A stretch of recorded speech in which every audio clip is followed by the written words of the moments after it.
When I was 22, so what seems like a lifetime ago now, I landed myself a security job at a steel plant here in Pennsylvania. It was a pretty easy gig for the most part, but there were a lot of overnight shifts, and depending on who you were working with, those shifts could either suck or be a whole lot of fun. I've been working there for about a year with the same team the whole time when, one day, one of the senior guys announced that he was throwing in the towel. He was moving someplace else to be closer to his family, so naturally, the boss needed to replace him. We all hoped the replacement would be a good guy and a decent worker, but what we got was a guy named Parker. A decent worker who seemed to have all the personality traits of a serial killer. We first met Parker on day shifts because you had to complete your probation period before you were allowed to work nights. He was about 6 feet tall with dark eyes, close-cropped dark hair, and a rough beard.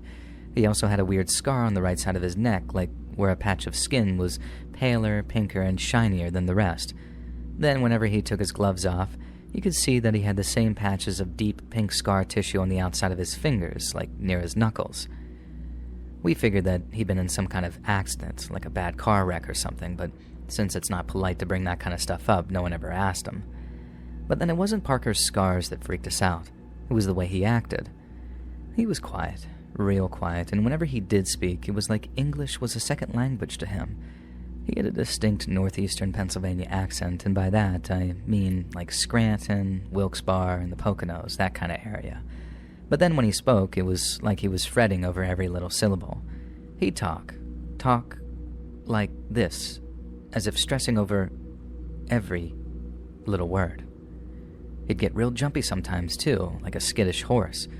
He wouldn't scream and dive under the table anytime he heard a loud noise, and we guarded a steel plant, so in the daytimes there were many, but you could see him suddenly flinch or spin his head around anytime something took him by surprise. The guy seemed like a total ball of nerves, and the fellas even joked that he might kill a man if he snuck up on him and spooked him bad enough. But then at the same time, he was a good worker, so while we remained fairly cautious, we eventually accepted him as one of us. About 6 months into Parker working with us, I found out that I'd be working with him for a whole week's worth of night shifts. Just me, him, and a supervisor. Needless to say, I was not looking forward to that. Our super would be in the security office watching cameras and stuffing his face with little pies, but it'd be up to me and Parker to patrol the grounds of the plant on foot. And like I said before, if you were with the right crew, nights could be a doozy. You'd walk around talking about the birds or the flyers, just shooting the breeze and all of that. And then with Parker, I got the feeling that the conversation wasn't exactly going to flow, and the idea of walking around at night with that buttoned-down psycho felt more of a risk than chasing junkies off the site. All in all, it came down to two options: work the shifts or lose out on pay, and so I worked them. I wish I could say working those nights with Parker was like a buddy cop movie or something of that nature, that we slowly warmed up to one another, and we've been pals ever since. But that was not the case. Whenever Parker was sitting in total silence, staring off into space like he was watching a movie no one else could see, he'd be muttering to himself. He'd mostly only do it when he thought no one was around, but I caught him doing it once or twice, and when I did, he sounded like he was real angry about something. And that's what got us all thinking he really was some kind of ticking time bomb. The kind of guy to just snap one day and go totally postal. Naturally, no one wanted to be around him when he did, and when I said that I tried to cozy up to him a little so that he might just skip over shooting me when he finally did bring a gun to work, I'm really only half joking with you. The second night shift we worked together, we were walking around the plant's perimeter fence when I decided to ask Parker what he did before security. And he didn't tell me much, but he did mention having worked for a company that didn't have his back after he got hurt, so he moved on, and that's how he ended up working security. I told him he should just lawyer up and that he could probably win millions if it was some kind of industrial accident, but he told me it wasn't like that, and that the best thing he could have done is just move on. Whatever it was, from the way Parker talked about it, it sounded bad, and with me not being a total jerk, I asked him nothing more about it and changed the subject as quickly as I could. Parker didn't follow any sports, he wasn't into movies like me and some of the other guys there, and he didn't drink, he didn't smoke, and he didn't have any wife or kids or girlfriend. And it got to the point where I asked him, well, what the hell do you do when you're not at work? And he told me he either worked out, worked on his car, or read books. I asked him what kind of books he read, and He started talking about a bunch of old Russian guys whose names I can't even pretend to remember or spell. I've never been much of a reader, and the last thing I read was Huck Finn back in high school, but Parker didn't strike me as much of a reader either, so to hear him talking all fancy like that, it was kind of surprising. He finally managed to find a topic of mutual interests in automobiles, and after Parker told me that he had a 2006 Pontiac GTO, that was all we talked about for the rest of the shift. It was the most conversation any of us had ever had with him, and to me, it was a sign he wasn't going to show up in a hockey mask one day and start chopping us all up with a machete. That's what I told my supervisor, too, when he asked how working with Parker had been come the end of the shift. I relayed everything I'd been told about Parker getting hurt at the previous job and how, in spite of him not giving me much detail, I felt I had a rough idea of what had happened. I said I had no doubt whatsoever that Parker had a messed up past, but that I figured that he was way more of a threat to his former associates than he was to us. And it turns out I was right about that in ways that I could never imagine. On the fourth of what was supposed to be 5 night shifts together, Parker and I stopped by the guard shack by the main entrance for some coffee. It must have been around 1:30 in the morning. It had been a real quiet night, and I planned on working my way through a bag of those mini powdered donuts before we got back on our feet again. I was sitting at the little desk where we kept the logbook, reading through a copy of the previous day's papers someone had left behind while Parker was standing by the shack's window, staring out into the darkness and muttering to himself. 48 hours before, I'd have found that kind of behavior creepy, but it's amazing how quickly you get used to a person's quirks after working a couple of 12-hour night shifts with them. He could stare off into space, mutter to himself a little, and I didn't think it was normal by any stretch, but it didn't freak me out as much as it did when I first met him. But what did freak me out was when out of nowhere, Parker told me, "There's something coming up the road." We never got anyone coming up that road at night, not unless it was someone from security, but they always called ahead. But what was even stranger was when I looked up and saw absolutely nothing on the road outside the shack. Now, keeping in mind that I'm looking for headlights, so when I don't see any, I'm assuming that there's nothing. I also kind of assumed that, I don't know, Parker was just being a little overzealous on account of how jumpy he always was. It wouldn't be the first time that he acted like that and made a mountain out of a molehill, but the boss liked it and said that we should all act a little bit more like that. And so I look up, see nothing, and I respond, "Are you sure, buddy? Because I don't see nothing out there." Parker then says something in response. "They got headlights switched off, but there's something there, all right." And then no sooner had he said that, when the headlights of what looked like a truck or a van switched on so bright that it was almost blinding. I was halfway through yelling out something just like, "Who the hell are those guys?" when Parker turned, and with this real angry look on his face, he comes lunging across the shack at me. I backed up, asking what the hell he was thinking, but he didn't stop. He ran, lowered his body like some football player about to tackle me, and wham! He took me down so hard it knocked the wind out of me, and even though I was fighting for my life, I didn't stand a chance of overpowering him. I had flashes of thoughts running through my mind, stuff about an inside job, about how Parker was a plant and that he was about to kill me to keep me quiet. Hell knows what heist a team would want from a steel plant, but I guess I wasn't thinking straight at the time. This also took place over the space of a couple of seconds, too. Like the lights came on, Parker turned and tackled me. Then, I'm right about to yell, "What are you doing?" when the whole goddamn shack exploded in a shower of glass and sparks. I could hear automatic weapons, maybe half a dozen of them, all slinging lead at the shack, this sort of daka daka daka daka. The glass came in first, but after that, you could hear ricochets and see sparks before a bullet hit the light above our heads and plunged the shack into darkness before showering us with even more broken glass. Parker is on top of me the whole time, but obviously by then, I realized why he'd taken me to the ground, and I'd quit trying to struggle. He didn't want to hurt me, very much the opposite, in fact. The guy I once thought might end up going postal on us was trying to save my life. The gunfire was over in a couple of seconds, and I know it's a huge cliche at this point, but it did feel like way longer. But then the second it went quiet, Parker rolled off of me and then scurried out of the shack at a bit of a crouching position.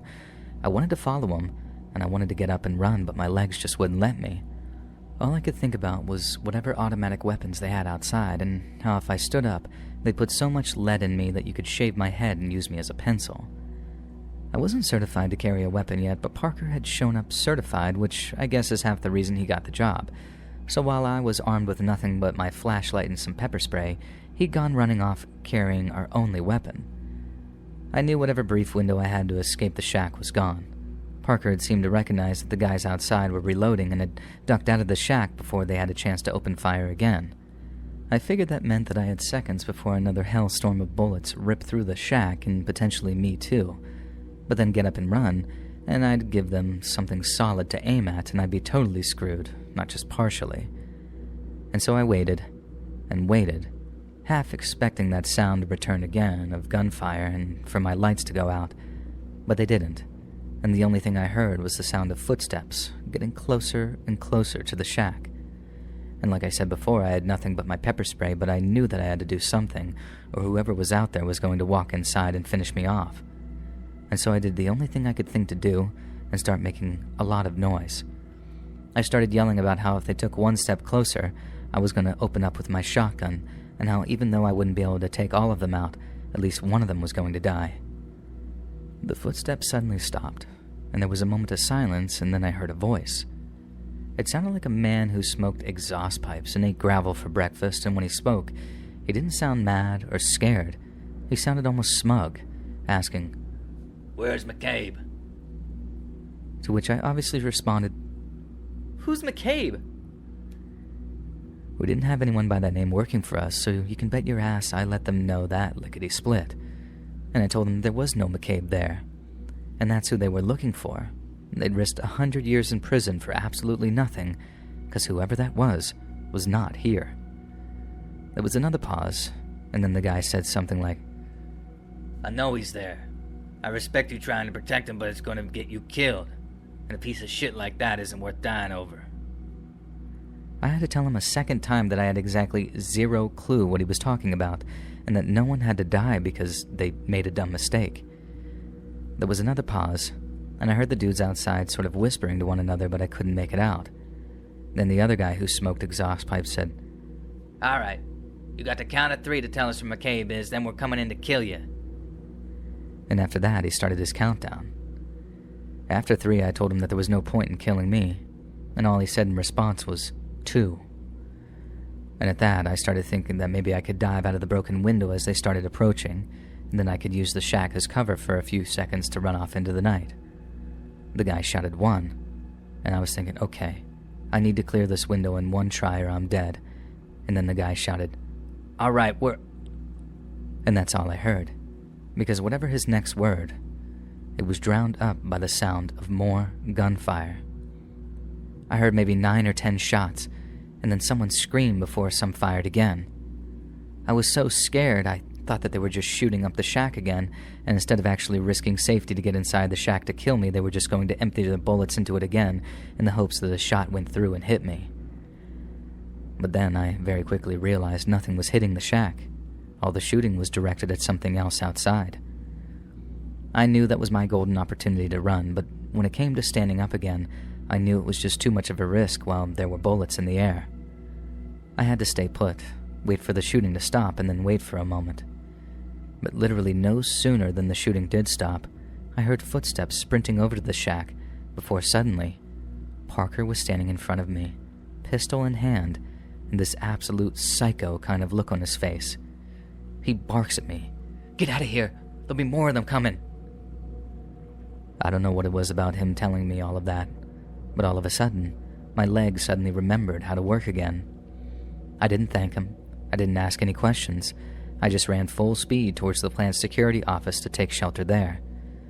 There was a chance our super had seen what was happening, but there was also a chance that he hadn't either, so I needed to get there ASAP to make sure the cops got there ASAP too. And now, long story short, we watched the cameras the whole time till the cops do show up, but all we see is the shack all shot up and the headlights of whatever vehicle the shooters had approached in. Parker, or McCabe, whatever you want to call him, was nowhere to be found, nor to my knowledge did he ever resurface. Our boss handed over all his paperwork to the cops, every last scrap that we had to go on, and they came back and told us all of it was false. The only thing that was real was Parker's face, and that it did match a guy named McCabe's who used to be part of some prison gang until his relationship with his associates soured for some reason. And that's all the explanation we ever got, and as far as I know, Parker, or McCabe, is still on the run. I don't know what he did to piss those guys off so much, but I know they made a mistake coming after him like that. A mistake they paid for with their lives.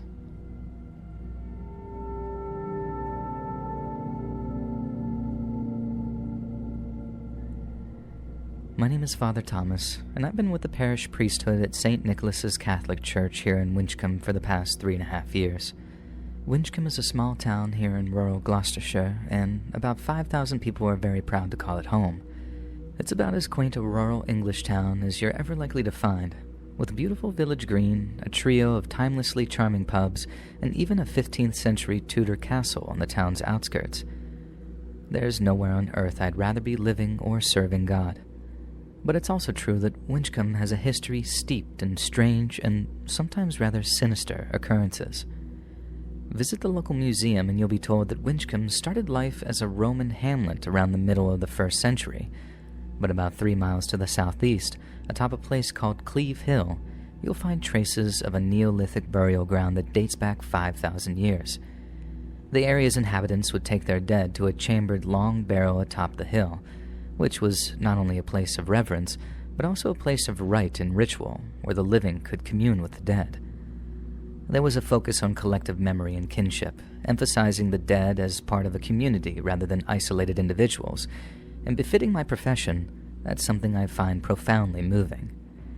Yet I've often wondered how much influence those ancestral spirits have today, or if the strange events I've observed around Winchcombe are the echoes of much more recent events. In the 16th century, scandal rocked a nearby monastery known as Hales Abbey. For hundreds of years, the monastery had been home to a religious relic known as the Holy Blood, which consisted of an ornately decorated wooden box containing a glass vial of Jesus Christ's blood. Supposedly, the vial had filled with the blood which dripped from Christ's feet during his crucifixion and had been delivered from the Holy Land by a crusading knight sometime in the 13th century. The knight claimed the relic had been given to him by the monks of Hermitage, somewhere near the Dead Sea, after defending its occupants against a Saracen raid.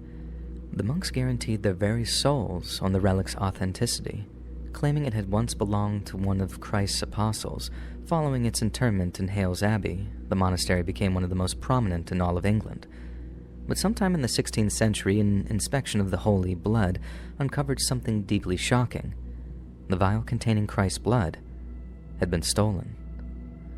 Following an investigation, the official story became that the Holy Blood had been stolen by a group of professional thieves at the behest of a wealthy benefactor.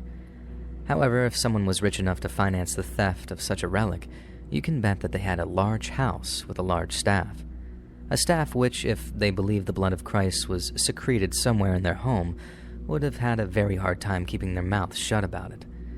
Yet as history shows, neither the thieves nor the buyer were ever found. Many believe the Holy Blood would still be intact, hidden away somewhere until its inevitable discovery. Others have a much more disconcerting explanation. Shortly after the theft of the Holy Blood, a royally sanctioned witch finder arrived in Gloucestershire. The King of England, James I, was obsessed with stamping out witchcraft and other heresy. And so when he heard the Holy Blood had been stolen, he believed devilry was afoot and sent his chief witchfinder to root it out. The witchfinder's investigation led to the Burley witch trials, whereby Joan Flower and her 2 daughters, Margaret and Philippa, were accused of cursing the Earl of Rutland. After half a dozen of the Earl's family and friends suffered sudden and tragic deaths, many blamed a hidden coven of witches. Margaret and Philippa Flower were hunted down, arrested, then hanged following convictions for communing with the devil. Their mother, heartbroken and impoverished, died in prison not long after. A few years later, a woman named Alice Colerne was accused of causing illness and death by using curses and charms.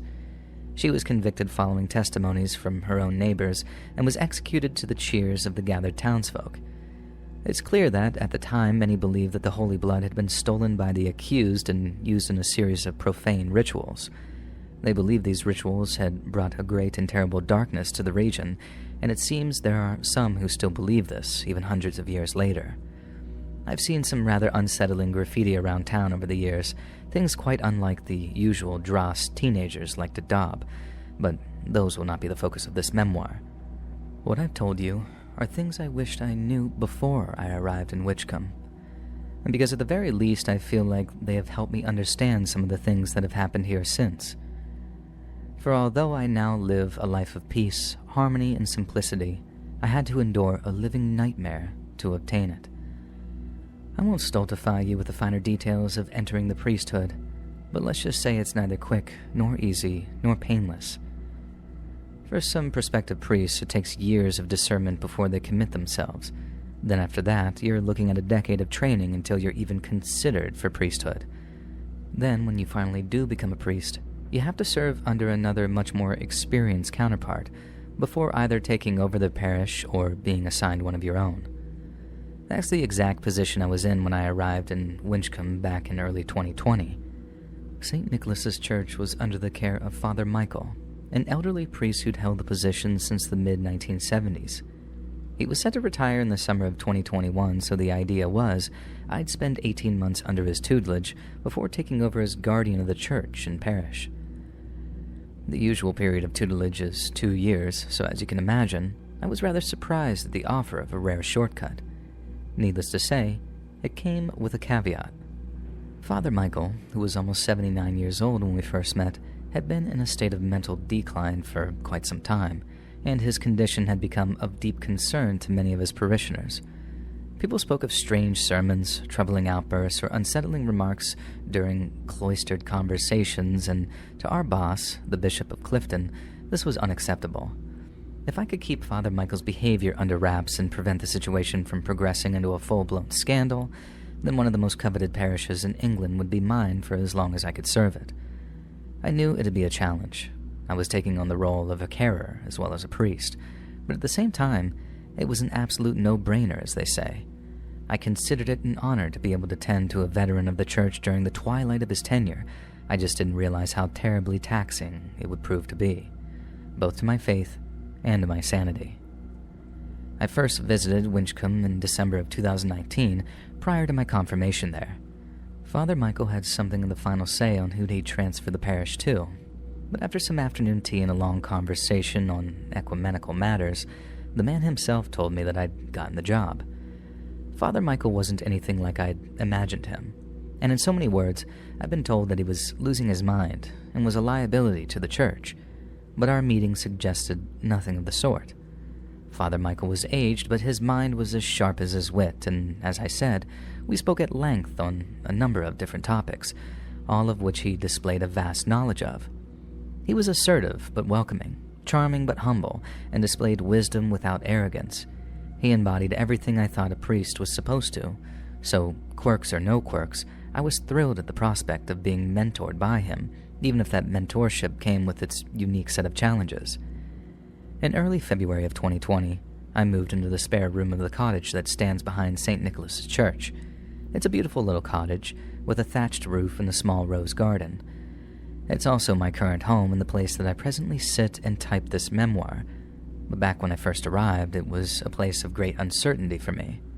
But now, almost 5 years to the day since I moved into that cottage, I have more unanswered questions than ever. My first month or so under Father Michael's tutelage went smoothly. I helped him perform Mass, I helped him perform baptisms, and we went through procedures for both weddings and funerals. I accompanied Father Michael on visits to hospitals and nursing homes, and I sat in on pastoral counseling sessions to learn how to provide guidance and support to my future parishioners. I shadowed Father Michael in preparing sermons and homilies, and then when it came to my own personal duties, I would organize Bible study groups or youth group meetings.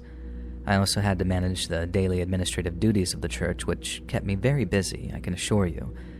But that first month, aided by the warmth of the Christmas season, made for a very smooth transition into my new life. There were no signs of Father Michael's decline, none of his episodes, as people had taken to calling them, and at first, it appeared the whole thing had been quite overblown. But then, it happened. One evening, after dinner, Father Michael and I were enjoying a cup of tea and a few biscuits when the subject of parish funerals came up. A conversation on that topic then meandered into one about death in general, and while that might sound like a subject too heavy for tea and biscuits, discussion of the afterlife can be a rather common thing for those who take the cloth. Father Michael and I had very briefly touched on the subject while discussing parish funerals on a previous occasion, but that marked the first time that we delved into the subject in depth.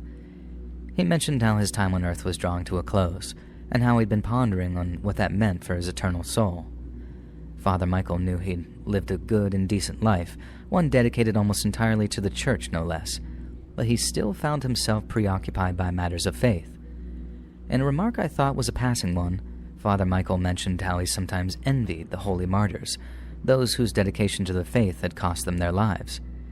He quite rightly said that while priests occupy a special place in heaven, martyrs, by virtue of their sacrifice, may bypass purgatory and enter heaven immediately, as their suffering is considered a purification in itself. And it's this that was the source of his self-confessed envy. The subject of the church's martyrs is something we're encouraged to reflect on often, but at the time I was only familiar with some of the more well-known martyrs. There's St. Stephen, the first Christian martyr who was stoned to death after preaching about Jesus. Then there's St. Peter, who was crucified upside down as he felt unworthy to die in the same way as Christ. But perhaps the most famous is Paul the Apostle, one of Christianity's greatest evangelists, who was beheaded in Rome under Emperor Nero. Yet although we touched on them, it wasn't these martyrs Father Michael wanted to discuss.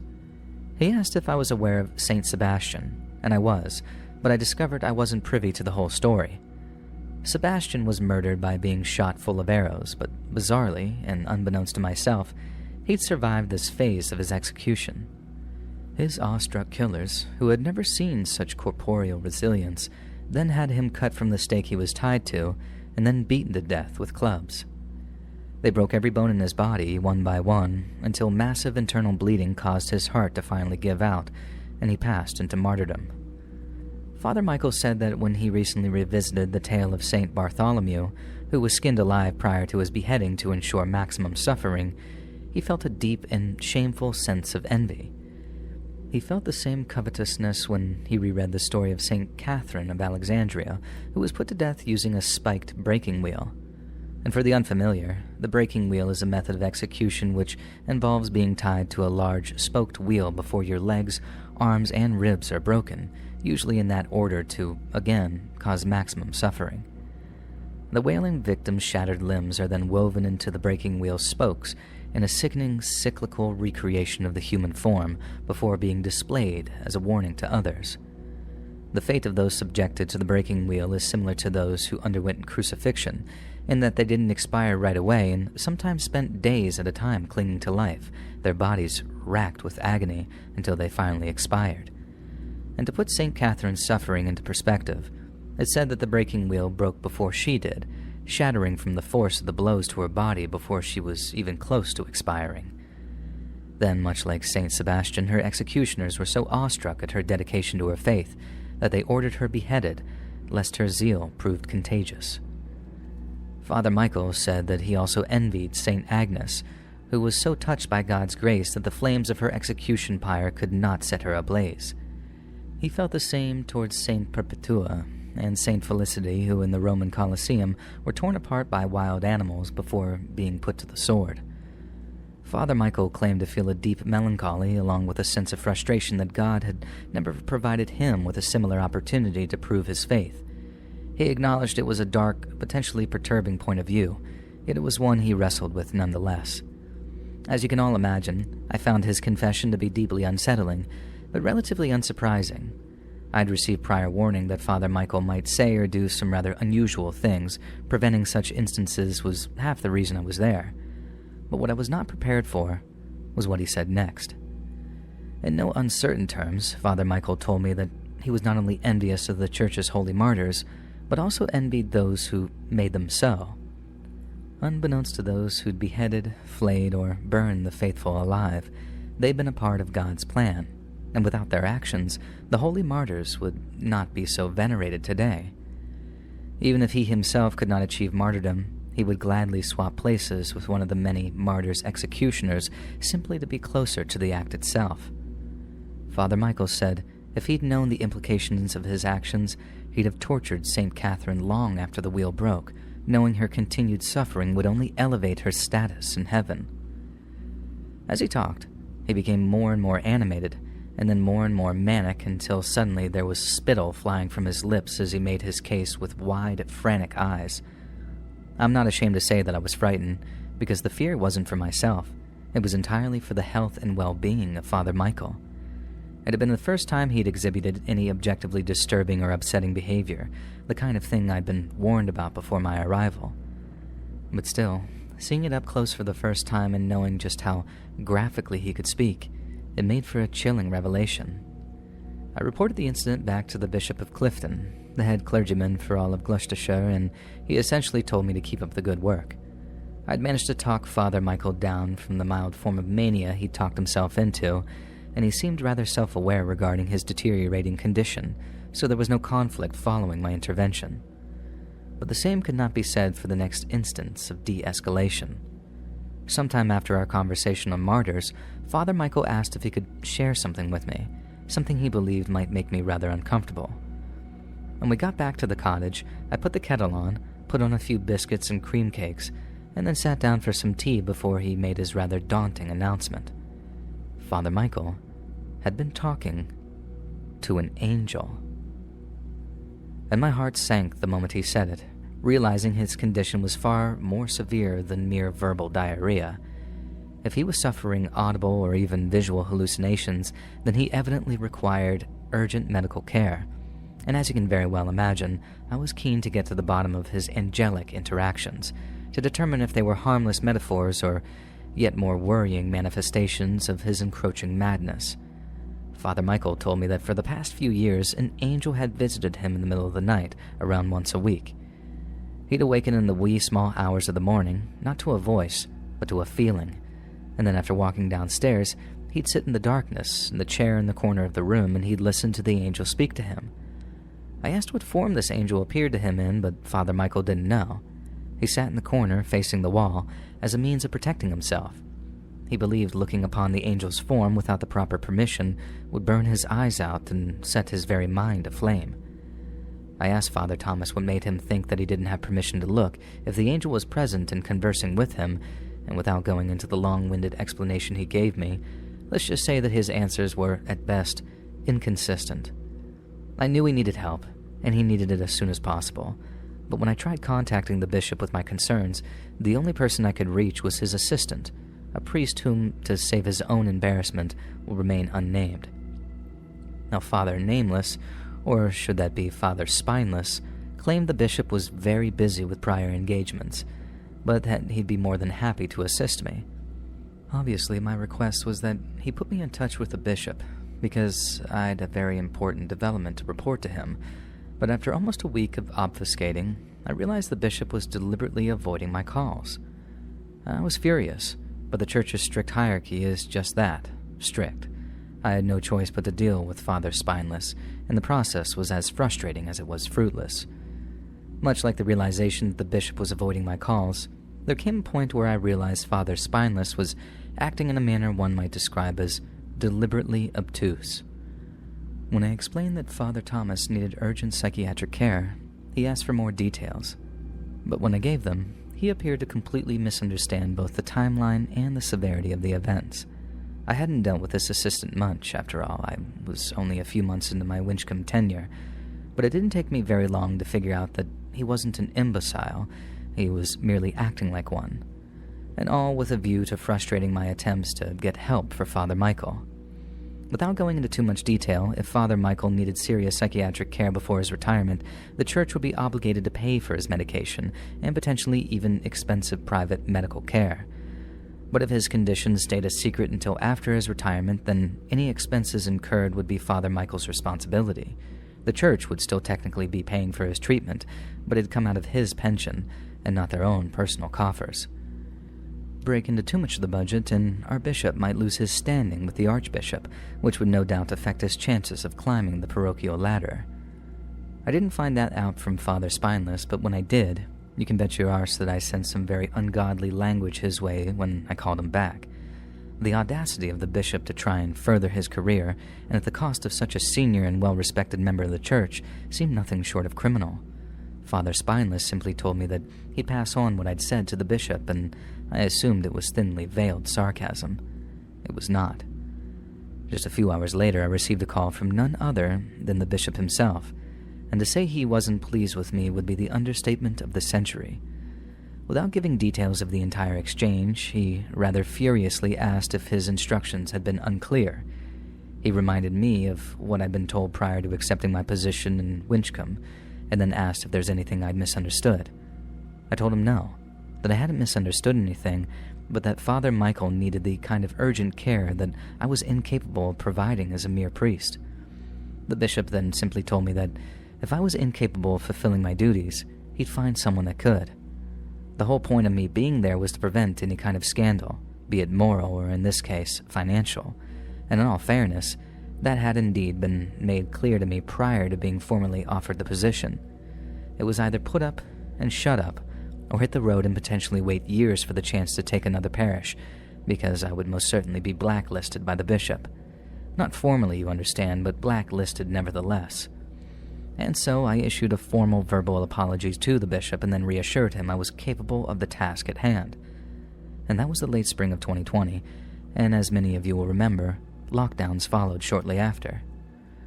I thought the temporary cessation of church services would give Father Michael a well-deserved break, and to an extent, it functioned exactly as I'd hoped. But over time, the prolonged isolation led to a serious and rapid decline in his condition. In the end, I actually considered the social distancing to be something of a double-edged sword, because as much as it played havoc on Father Thomas's mental health, it shielded his deterioration from the public eye. He became increasingly erratic, having difficulty sleeping, and was prone to increasingly maniacal outbursts which both concerned and frightened me deeply. He remained fixated on the concept of martyrdom from the perspective of both the saint and their killer, and I took to locking my door at night for fear that he might do something unspeakable. Thankfully, the easing of lockdowns in the autumn of 2020 helped a great deal with Father Michael's condition. Being thrust back into public life proved something of a shock to the system, and one he desperately needed. And so for a while anyway, he was able to get back into a steady routine and was able to focus his mind on much healthier thoughts than those of martyrdom and murder. But once limitations were reintroduced towards All Saints' Day and Father Michael was limited in even the number of funerals he could attend, his condition sank back towards the severe. He became increasingly fixated on the idea that he was about to be the recipient of what he called a heavenly communication. But whenever I pressed him on the matters, he began speaking in scriptural riddles and avoided giving any straight answers. Obviously, it was something I found deeply concerning, but it marked something of a new phase in Father Michael's state of mind. Instead of brooding, irritable, and quick to anger, he was euphoric. As I said, it was deeply concerning, but this new phase came with behaviors that proved considerably more manageable than those previously exhibited. The approaching Christmas season gave him something to focus his mind on, something that wasn't as ghastly or gory as his former fixations, and that I most warmly welcomed. Yet after New Year's Day came and went, things changed dramatically. The isolation of the January lockdowns and the desolation of the bleak British winter proved devastating to Father Michael's state of mind. His conversations with that angel went from being a weekly to an almost nightly affair, which in turn meant his sleep hygiene was atrocious. He became irritable, angry, sometimes even violent, and he smashed household items, snapped at parishioners, and in one instance, I had to physically intervene during a mass after he took a disturbing diversion relating to communing with angels. I began to wonder if I could survive another year of Father Michael's tutelage, and I used the word survive in the literal sense. Little did I know, but he'd be gone within a month. Throughout most of February 2021, Father Michael had been taking a break from his parochial duties. He had refused previous suggestions he undertake a period of rest, but following the cessation of the Christmas period, his mania had been replaced by a rather crippling depression. His public absence was relatively easy to explain, and I was experienced enough to effectively replace him during that period. But then one Sunday morning, the 28th of February to be exact, I awoke to find Father Michael dressed, composed, and ready to administer Mass. It was like all his depression and mania had suddenly evaporated, and not only did he seem perfectly fit and well, but he seemed positively excited to perform Mass. The service itself went impeccably, and the parishioners were positively beaming to see him up and about again following his absence. Then afterwards, over a pot of tea and a few custard creams, I began asking Father Michaels about his rejuvenated state. I asked a few gentle but probing questions. His responses were quite direct. He told me that over the previous 12 months, he'd asked God many, many questions, none of which had received an answer. But in the early hours of Sunday morning, he'd finally received a response from the angel he'd been communicating with. The angel told him how that very night, Father Michael would be given a sign, and he would not know where, how, or exactly when, but he would be given a sign. Again, I did nothing but worry. He had peaks and then troughs, and then higher his peaks, the lower his troughs. And if his so-called angel failed to reappear that evening, if he didn't receive his so-called sign, there would be a change in his mood, and it might plummet toward unmanageable or even dangerous lows. All I could do was hope for the best and be ready for anything. But nothing could have prepared me for what happened that night. Nothing. Father Michael's usual bedtime, the one he stuck to when he wasn't feeling manic, was usually around 9:30 at night. He'd totter off around 9, and I was under the impression that he was undertaking his evening bedtime routine, but then suddenly, he reappeared fully dressed and began to put his coat on. I asked him where he was going, but he didn't respond. He just walked towards the front door of the cottage, and then as he opened it, he looked at me and said, "You're going to follow me." He didn't say it in the imperative. It wasn't a command. It was a statement, an emotionless statement of cold, hard fact. Because as he stepped out of the cottage and began walking off into the night, I rushed to put on my own coat and hat and then followed him. All of my questions went unanswered. Father Michaels simply told me to be patient, and then led me on a short walk out into a field just east of Silk Mill Lane. I walked through the trees, crossed the public footpath, and then stopped someplace in the middle of the field, looking out toward Rushley Lane. I once again asked Father Michael what he was doing, but instead of further dismissal of my question, he told me, "We're waiting," and then took something small from his pocket and unfolded it. It was a penknife, its blade glinting in the pale moonlight. I pulled out my phone and placed a phone call to the local police at exactly 9:47 p.m., I remember. I told them Father Michael was having another of his episodes, but that this was one much more severe than the others.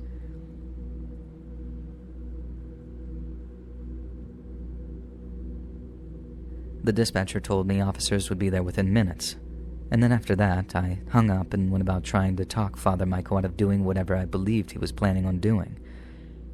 But he struck me. Really struck me, I mean, and it wasn't the knife that he produced. It was how calm and collected he was. As I begged him to fold away that knife and reconsider whatever he was planning, Father Michael simply smiled. He told me all I needed to do was wait a few more minutes and then all would become clear. I told him the police were on their way, and that in order to prevent a scandal, he needed to make sure that that knife was out of sight before they arrived. Father Michael didn't listen and once again simply told me to be patient. A wave of relief washed over me as I saw the blue flashing lights of the police car behind us, and I began calling out to them as they advanced in our direction. Once they drew level, I told them Father Michael had a knife, at which point the officer produced an electric stun gun. I saw him produce that stun gun, then turn back towards Father Michael, intent on begging him to put down the knife, and something happened that I have yet to reconcile with my own sanity. Father Michael was looking up into the skies, completely deaf to the pleas of both myself and the police officers, and then out of nowhere, there was a great green flash in the sky before a sharp streak of bright white light burst from the green flash. It was one of the most incredible things I'd ever seen. And then, as the strange lights faded, and a great boom echoed across the skies, Father Michael turned. He told me his question had been answered, that he was to be martyred at the hands of the man standing in that field with him, and that man was me. He approached me with a knife, holding it out by the blade as the police screamed at him to stand still and put the knife down. All three of us, myself and the two officers, began backing away from Father Michael, begging him to stop what he was doing before somebody got hurt. He commanded me to kill him, over and over again, and each time I refused, he became more and more irate. Then finally, he completely lost his mind. He turned the knife around, charged at me with it raised above his head, and was instantly shot by the stun gun-wielding policeman. He dropped to the ground, fell conscious, and was swiftly transported to hospital where I was assured that he had every hope of making a full recovery. But Father Michael never woke up. The stun gun's charge, in tandem with an undiagnosed heart condition, had a terrible effect on Father Michael's cardiovascular health. He grew worse and worse until eventually he simply passed away in the early hours of the following morning. I was the first to hear the news, and when I did, I wept. But it wasn't so much shock or grief that brought tears to my eyes. It was that Father Michael had been proven right. Father Michael believed God had told him how he'd be martyred that night by someone standing in that field with him. He believed the Winchcombe meteorite, which has since been completely and scientifically explained, was his sign that he was indeed to become a holy martyr. He didn't believe he'd leave that field alive, and in more ways than one, the actions of that policeman proved him exactly right. I have no idea how Father Michael knew about the meteorite. Sometimes I think it was all just some terrible coincidence and that its sudden appearance was a matter of misfortune. But other times I think differently. Frankly, I'm not sure what to think anymore. The only thing I know for certain about the incident is that it joins the long list of other strange occurrences that have taken place in Winchcombe over the years. And doubtless, there will be many, many more.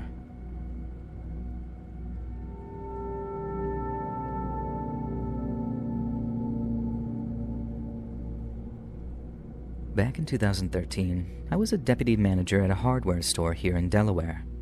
For my morning shifts, I'd open the place up, get the computer and registers up and running, then I'd head into the office to check our answering machine. This was probably one of the more crucial aspects of my morning routine because that was my way of finding out if any deliveries had canceled, if anything was arriving earlier than expected, and also if anyone had called in sick that morning. So I sit down with my coffee and I listen to maybe 2 or 3 fairly routine messages. Then, when I hit play on the next one, I recognized the voice right away. I'd been half expecting to hear Greg's voice on one of the messages because he was supposed to be there that morning to help me open up. Hearing his voice was kind of a relief at first because at least I knew that he was okay and just sick. But that's not what he'd called to tell us. Greg was an older guy, close to retirement age, and he was quite possibly the sweetest man I'd ever had the pleasure of working with. So naturally, when I didn't see him that morning, I was concerned.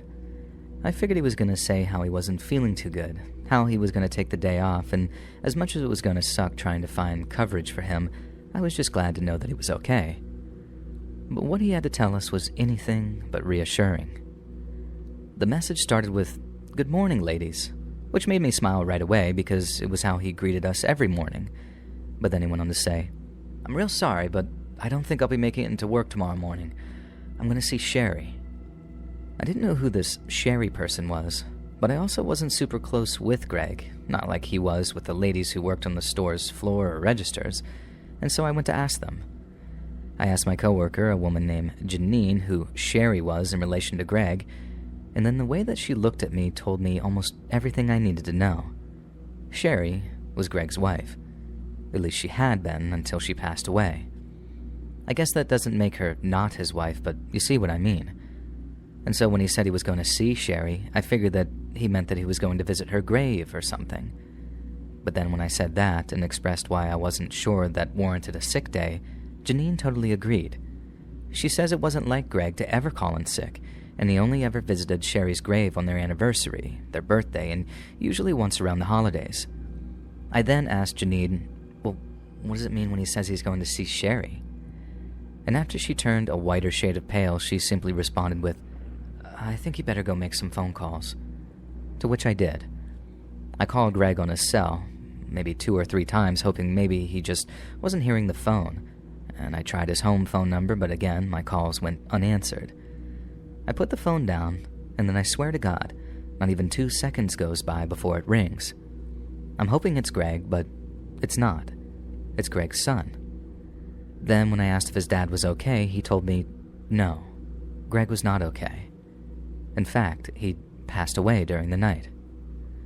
Greg's son said that this is what he figured from having seen the scene. It appeared his dad had gotten a bunch of paperwork done, including his will, before laying down in an easy chair and just slipping away during the night. He'd watered his houseplants, paid his bills, put on his best suit and shined his shoes, and then after leaving messages for us and one for his choir director letting him know that he wouldn't need a ride to practice, Greg laid down in his recliner and just died. There was nothing to suggest that he'd expedited his exit, so to speak. There were no pills, no blood, no clear plastic bags or anything of that nature. Everything looked entirely painless and entirely natural.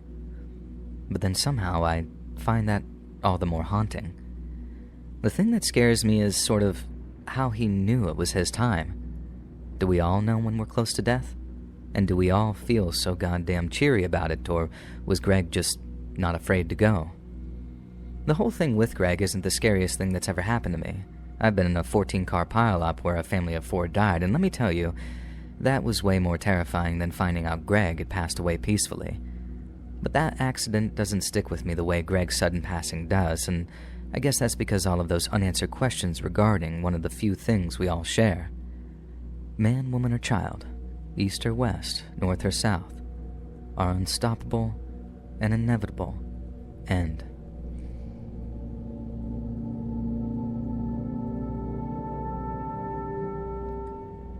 I know this is a bit of an unusual request, but I was hoping you could give me some advice on how to handle a situation with a male colleague of mine. Now, I'd rather not say where I live or work or anything like that. I'd like to just try and keep this as anonymous as possible, but here's the gist of my story. We first met when I started working at a large retail store that had lots of employees. He was the first person to really make an effort to be friendly with me, and I thought that we might end up being work friends, but I was wrong.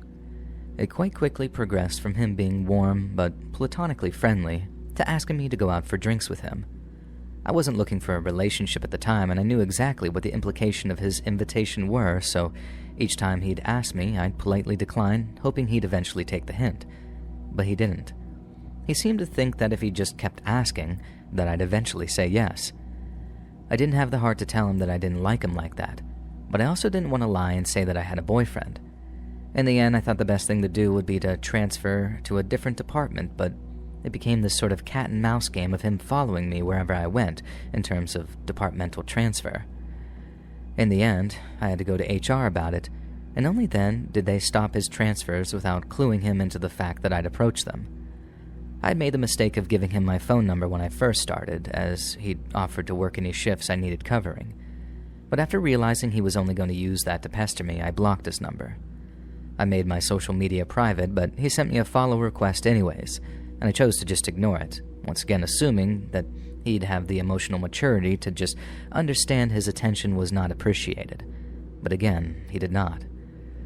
His increasingly stalker-like behavior wasn't all that much of a problem at the time. I'd made sure our 2 departments were just about as far removed from one another as it was possible to be, so it wasn't like we bumped into each other often. And when we did, it was just sort of a smile and a nod kind of exchange as we went about our duties. But then one evening, after we'd all closed up and I was walking to my car, I looked up from my phone to see him, standing near my driver's side like he'd been waiting for me. It was early winter, so it had long gone dark by the time we got out. I parked my car quite far from the store, so there was hardly anyone else around as I was walking. And then suddenly, there's my cheerful stalker, who's basically cornering me in a dark car park. I was a mix of startled and nervous, but I just did what I usually did in that sort of situation, and tried to be as friendly and disarming as possible. I asked what I could do for him, and he started trying to make small talk. I humored him for a moment or two, and then very politely asked him what he wanted. Then, when he asked if I could give him a lift home, I felt my heart jump into my throat. I knew he lived on my route home, close to it anyway, but I knew he knew that too. So turning him down wasn't going to be easy without coming across as rude or selfish. Side note, this also might seem like a perfectly normal exchange, and I might seem selfish in not giving him a lift home, but this was not a normal exchange. This guy couldn't take the hint that I wasn't into him, so he clearly wasn't playing with a full deck. And now he's blocking me from getting into my car in a dark car park after making sure that there's no one else around but me and him. I'm not trying to use this to slag off men, so please don't think I'm doing that. But sometimes, guys just don't appreciate how pant-shittingly terrifying that kind of behavior is to girls. He was quite capable of overpowering me if he wanted to, which is why I had to stay on my best behavior and keep him sweet. But he made that very, very difficult for me, and part of me thinks he did it deliberately. In the nicest voice I could possibly muster, I told him I was too busy to give him a lift, and then made up some excuse about having to pick up my mom from her friend's house. I just really didn't want to be alone in the car with him. I had visions of dropping him off at his flat, asking me to come inside and then making a big scene and refusing to get out of my car after I rejected him, none of which I am emotionally equipped to deal with. And so quite naturally, I didn't want him anywhere I couldn't physically remove him, especially the passenger seat of my car. I gave him my excuse, and he seemed to take it on the chin, but then made a sharp segue into the ignored Instagram follow request. And when he asked me if I'd seen it, I lied. I told him I hadn't, and that I had been taking a bit of a mental health break from social media, which was partially true. He then countered that since we were colleagues, it'd be nice to be able to keep in touch on social media. I tried the path of least resistance and told him I'd check my Insta the first chance I got, but then instead of leaving me alone, he started asking about my phone number and why I wasn't answering my phone. I had to tell him I got a new number and hadn't memorized it yet, but he smelled the lie in an instant. And in that moment, the way he looked at me chilled me to the bone.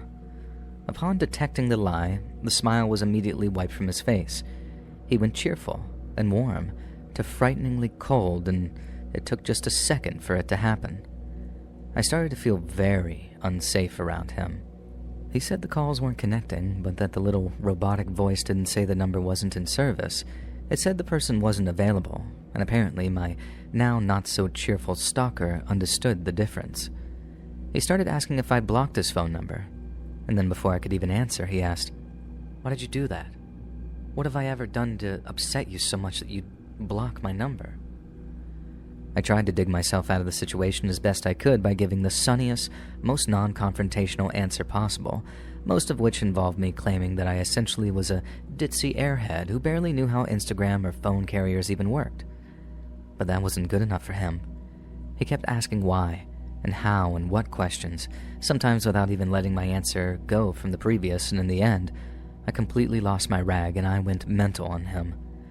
I told him I wasn't into him, and that he should have gotten the message weeks ago, and that he needed to leave me alone or I'm going to HR, without telling him it'd be for the second time. He gave a bit more mouth, asking if I was messing around and if I was really that petty. But he knew what he was doing. I'd rejected him, and now he wanted to shame me. It's a dance as old as time, really. Only after he was satisfied with berating me did he relent and walk away, but the damage had been done. I know that might sound a bit overly sensitive, and I absolutely hate any kind of conflict, and I find myself welling up with tears every time the adrenaline starts to subside, and that incident was no exception. It might sound naive in retrospect, but after that, I really did think it was all over. I tried to be strong, but I think all my stalker saw was weakness, and now I know his little car park confrontation is only the beginning of what he had in store for me. He was quiet for a while, my stalker, I mean. He stayed away from me at work, and whenever we did run into one another, he didn't even acknowledge my presence. And it suited me, but I could tell he felt severely humiliated. But to be brutally honest, I didn't care. I wish he'd taken the hint way back when he first started asking me out, but that's just the way the cookie crumbles sometimes, isn't it? And the point is, I thought it was over. I thought he'd finally leave me alone, but he hasn't. And now it's only gotten worse. Last week, I woke up in the middle of the night to a text on my phone. I also needed to wee, so while I was there, I checked the notification to see who it was from and saw it was from an unknown number. I was half asleep when I first started reading it, but by the time I was maybe 2 or 3 lines in, my heart was pounding. The text was from my stalker, and it said something along the lines of, "Hey, my name. I think I'm parked next to your car. Do you live at my address? Because I swear it's your car I'm parked next to. What are the chances, huh?"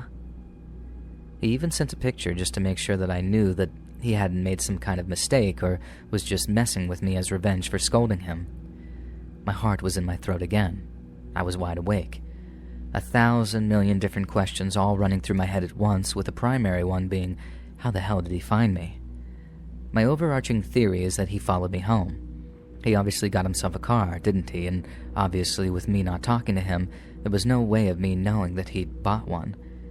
He could have followed me home, been right behind me the whole time, and unless I really looked into my rear view to see who the drivers behind me were, there's no way I'd have known that he was following. I think I'd have figured that part out. The only thing I can't figure out is what to do next. I know this might be too much of an ask, but is it possible you could read this out? Let your listeners know what I'm going through right now, and then they could give me maybe their best advice in the comments. And I'm not talking about legal stuff either, because I have absolutely no faith in the police to be able to keep me safe. I also don't think moving back in with my parents is an option, because they live within 5 minutes drive of the place we work, and I don't want my car sitting outside their place on the off chance my stalker spots it, and then knows where they live too. I'm more than willing to quit the place where I work, and I think that's probably what I'm going to do the first available opportunity. But I just want to know if anyone else has had this same issue, doesn't have faith in the police to put a stop to it, and ended up doing something that, I don't know, made it all go away. Also, my dad's not around anymore, but I really don't want to tell my brother about this, because if I do, he'll probably just end up going to prison. I just know he will. And I say that because people are inevitably going to ask, why don't you get your dad or other male relatives involved? And the short answer to that is, I don't have any. I know this probably wasn't the scariest thing you've ever read, and I feel a bit weird sending it to you when there's people who's legit nearly died in the experiences they tell you about. But please, when I say I'm really scared, I mean it from the bottom of my soul. I'm scared this isn't going to be something I laugh about in 10 or 15 years, that obsessive admirer I roll my eyes about when my future husband reminds me of it. I'm scared this is going to be the last chapter of my short life. This guy is escalating, and I really will try anything to make it stop, because there's only one way these things end if that escalation doesn't stop. And I'm scared I don't think I can even bring myself to say what that end result might be. Hey friends, thanks for listening.